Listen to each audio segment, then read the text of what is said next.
All right, today we're tackling a health issue that's complex, often misunderstood, and deeply impactful: myalgic encephalomyelitis, also known as chronic fatigue syndrome, or MECFS.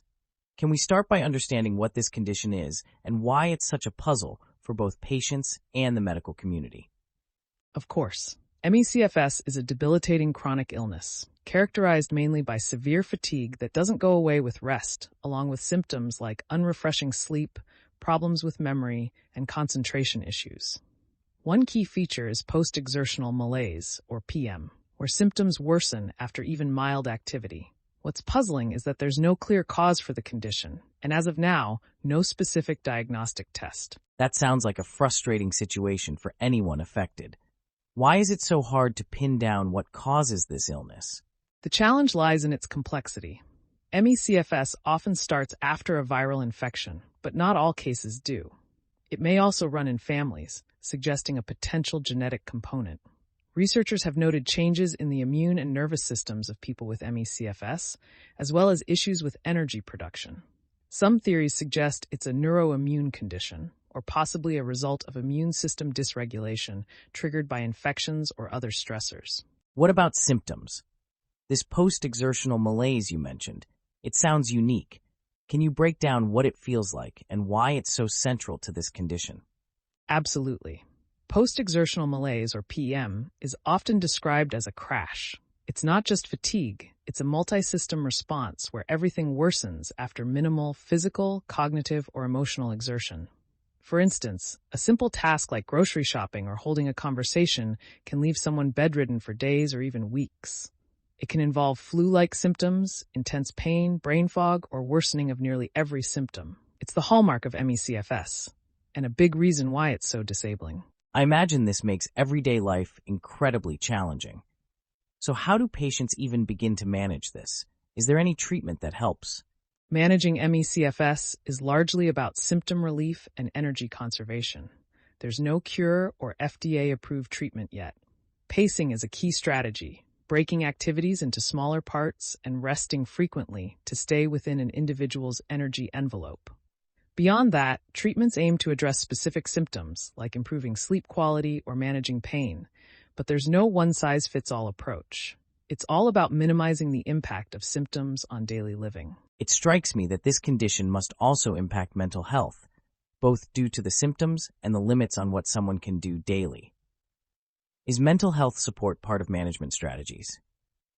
You're right. It's a significant aspect. Living with MECFS can be incredibly isolating and frustrating, especially given the misunderstandings patients often face. Psychotherapy, particularly for coping strategies, can help some people. That said, it's crucial not to confuse psychological support with implying the illness is in someone's head. It's a biological condition, and the support is about managing the emotional toll of chronic illness. You mentioned misunderstandings. Can we talk about how society and even sometimes medical professionals perceive MECFS? What kind of stigma do patients face? Sadly, stigma is a huge issue. Many patients have reported being treated dismissively or having their symptoms trivialized. The condition was historically seen as psychosomatic, and that misunderstanding persists in some places. Patients often have to advocate hard just to be taken seriously. This can delay diagnosis and worsen feelings of isolation. Efforts are growing to educate healthcare providers, but there's still a long way to go. That sounds exhausting, even just on a psychological level. What about research? With so much still unknown, are there promising areas or potential breakthroughs on the horizon? There's more attention on MECFS now, partly because of its overlaps with long COVID. Many people with long COVID meet MECFS diagnostic criteria, so research into one condition may benefit the other. Scientists are exploring biomarkers like immune system abnormalities and mitochondrial dysfunction to improve diagnosis and treatment options. However, funding remains a challenge, which limits the scale of studies. It's fascinating and frustrating to hear how far we've come while still having so many unknowns. If someone is listening and thinks they or a loved one might have MECFS, what should they do next? The first step would be to consult a healthcare provider familiar with MECFS, although that can be tricky since awareness among doctors is still uneven. Being prepared with detailed notes on symptoms, especially PEM and how activity affects you, can help. Diagnosis involves ruling out other conditions, and it can take time. Meanwhile, focusing on pacing and finding supportive communities can make a difference in managing the illness day to day.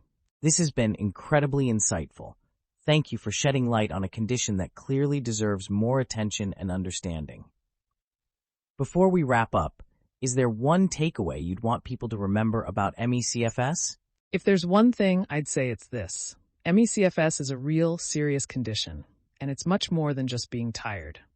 Patients face immense challenges daily, and they deserve empathy, understanding, and investment in research to bring us closer to answers and effective treatments.